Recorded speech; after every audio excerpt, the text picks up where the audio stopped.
आजकल हर तरफ चाहे टीवी हो या सोशल मीडिया बस एक ही बात हो रही है, सोना और चांदी। सबके मन में एक ही सवाल है कि ये जो सोने चांदी की कीमतें रॉकेट बनी हुई हैं, क्या ये ऐसे ही ऊपर जाती रहेंगी या फिर ये गिरने भी वाली हैं? और देखिए, ये सवाल उठना लाजमी भी है। पिछले एक साल में सोना और चांदी 60% से ज्यादा चढ़ चुके हैं। मतलब किसी ने उम्मीद भी नहीं की थी। अब तो हर न्यूज चैनल, हर इंस्टाग्राम रील बस सोने की ही बातें कर रही है। तो सबसे बड़ा सवाल यही है कि क्या ये तेजी बनी रहेगी या फिर कहीं वही तो नहीं होने वाला जो 1980 में हुआ था।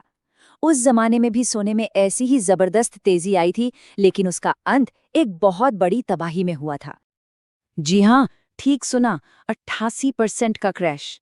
इससे पहले भी एक बार गोल्ड ने सबको ऐसा ही झटका दिया है। और मजे की बात यह है कि तब भी माहौल बिल्कुल आज जैसा ही था। हर कोई सोने में पैसा लगा रहा था और फिर उस एक क्रैश ने न जाने कितनों को बर्बाद कर दिया। तो चलिए चलते हैं अतीत में और समझते हैं उस कहानी को। ये कहानी है डर की, लालच की और ग्लोबल पॉलिटिक्स की। असल में 1980 में सोने की कीमतों में जो उछाल आया था, उसके पीछे 3 बड़े ग्लोबल संकट थे, जिन्होंने मिलकर एक महातूफान खड़ा कर दिया था। इन घटनाओं ने ना पूरी दुनिया में एक डर का माहौल बना दिया था। अंदाजा लगाइए, 1978 में जो सोना $200 प्रति आउंस पर था, वो जनवरी 1980 तक मतलब सिर्फ 2 साल में $850 के शिखर पर पहुंच गया। 4 गुना से भी ज्यादा की बढ़ोतरी। वाकई होश उड़ा देने वाली तेजी थी। तो वो कौन से 3 संकट थे? पहला था ऑयल शॉक, जब ईरान में क्रांति की वजह से तेल का प्रोडक्शन लगभग ठप हो गया। दूसरा, सोवियत यूनियन का अफगानिस्तान पर हमला, जिससे लगा कि कहीं तीसरा विश्व युद्ध न छिड़ जाए। और तीसरा था ईरान में अमेरिकी नागरिकों को बंधक बनाया जाना।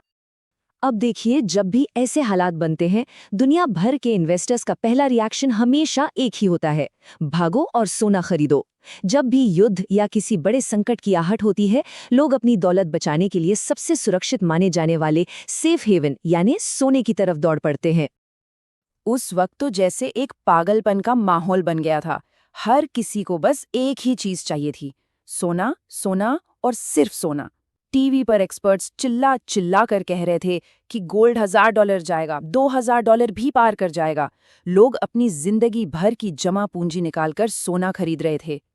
लेकिन जहां एक तरफ सोने की चमक बढ़ रही थी, वहीं दूसरी तरफ दुनिया की सबसे बड़ी अर्थव्यवस्था यानी अमेरिका अंदर ही अंदर जल रही थी। जी हाँ, एक तरफ सोना आसमान छू रहा था और दूसरी तरफ अमेरिका में महंगाई सब कुछ तबाह कर रही थी। अमेरिका में महंगाई दर यानी इन्फ्लेशन 13.5% तक पहुंच गई थी।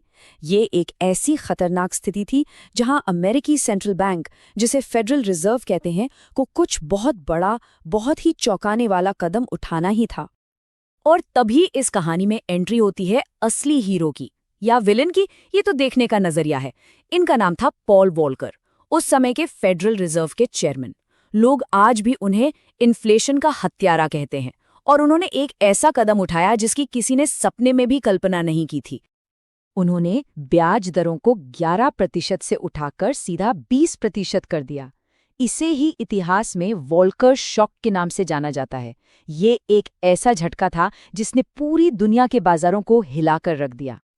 अब इसका लॉजिक बहुत सिंपल था। सोचिए, एक तरफ है सोना, जो कोई ब्याज या रिटर्न नहीं देता।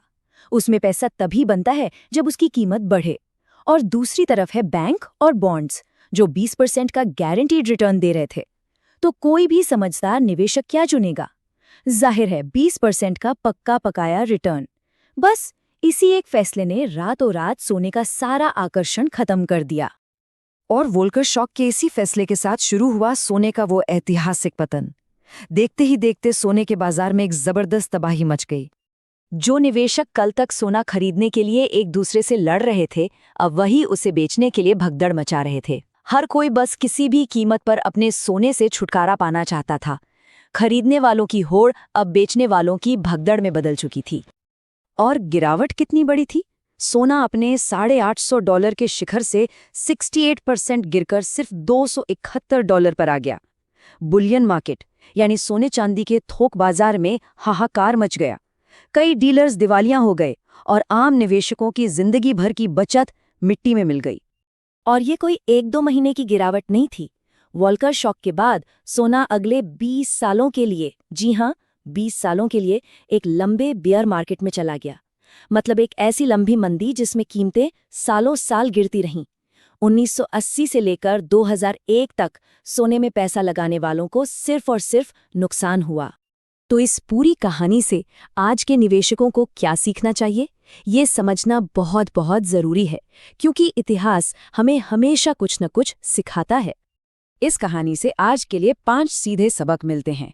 पहला, मार्केट को टाइम करने की कोशिश करना बेकार है, ये लगभग नामुमकिन है। दूसरा, डाइवर्सिफिकेशन सबसे जरूरी है, अपना सारा पैसा कभी भी एक जगह मत लगाओ। तीसरा, सेंट्रल बैंक कभी भी रातों रात खेल के नियम बदल सकते हैं। चौथा, जियोपॉलिटिकल खबरों से जो बुलबुले बनते हैं वो अक्सर शॉर्ट टर्म ही होते हैं। और पांचवां, सबसे जरूरी सबक, जो चीज रॉकेट की तरह सीधी ऊपर जाती है वो उसी तेजी से नीचे भी आ सकती है। चलिए अब वापस आज में आते हैं, साल 2025, और सोना एक बार फिर अपने ऑल टाइम हाई पर है। माहौल फिर से वैसा ही है, हर तरफ सोने की ही बातें हो रही हैं। देखिए, कोई ये नहीं कह सकता कि 1980 का हादसा फिर से होगा ही, लेकिन एक मशहूर कहावत है कि इतिहास खुद को दोहराता नहीं पर उसकी तुकबंदी जरूर होती है। तो सोचने वाली बात यही है कि क्या आज की गोल्ड रैली भी 1980 वाली कहानी की तरह ही खत्म होगी? इस पर आपकी क्या राय है, कमेंट्स में जरूर बताइएगा।